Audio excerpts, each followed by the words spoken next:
perkenalkan nama aku Dinar Zahira. Perkenalkan nama saya Muhammad Fadli.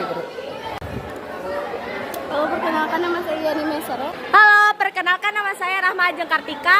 Perkenalkan nama saya Albiara Gata.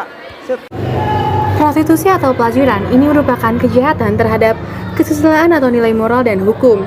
Prostitusi juga dapat digunakan di media daring atau internet sebagai sarana penghubung komunikasi bagi para mucikari atau pekerja seksual. Lantas, mereka mengapa melakukan ini? Yang pertama, karena kesulitan ekonomi. Yang kedua, karena kemiskinan. Yang ketiga, pendidikan yang rendah atau kebutuhan manusia yang tidak dapat tercapai. Pertanyaannya, apa yang sungguh bisa kita lakukan?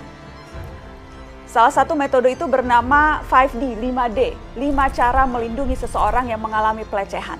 Terdiri dari ditegur, dialihkan, dilaporkan, ditenangkan, direkam. Yang pertama, ditegur. Secara tegas, tanpa babi bu, kita beraksi menghentikan pelecehan.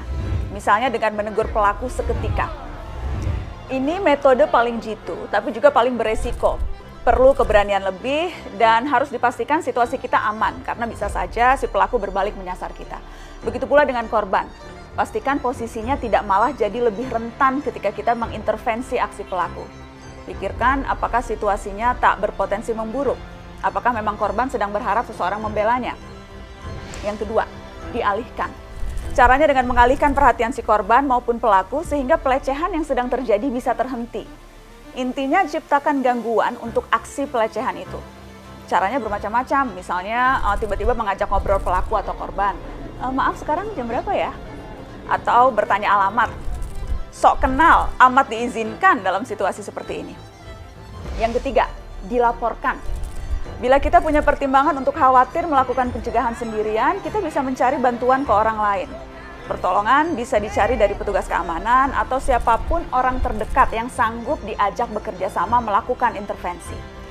Melapor ke polisi juga pilihan, tapi perlu diingat tidak semua korban akan merasa nyaman dengan keterlibatan polisi.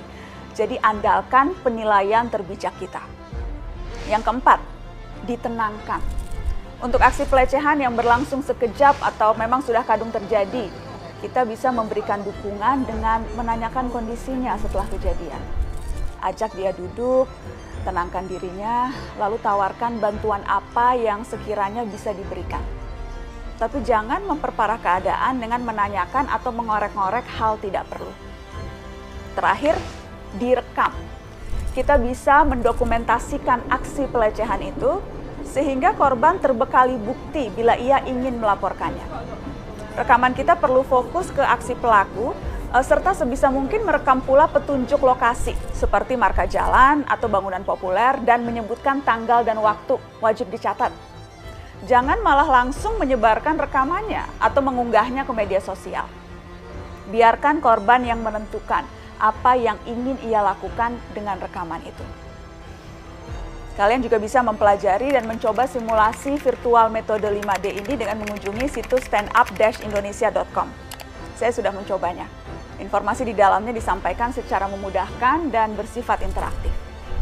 Teman-teman, semoga pengetahuan ini menciptakan kesanggupan, mengendurkan kebungkaman.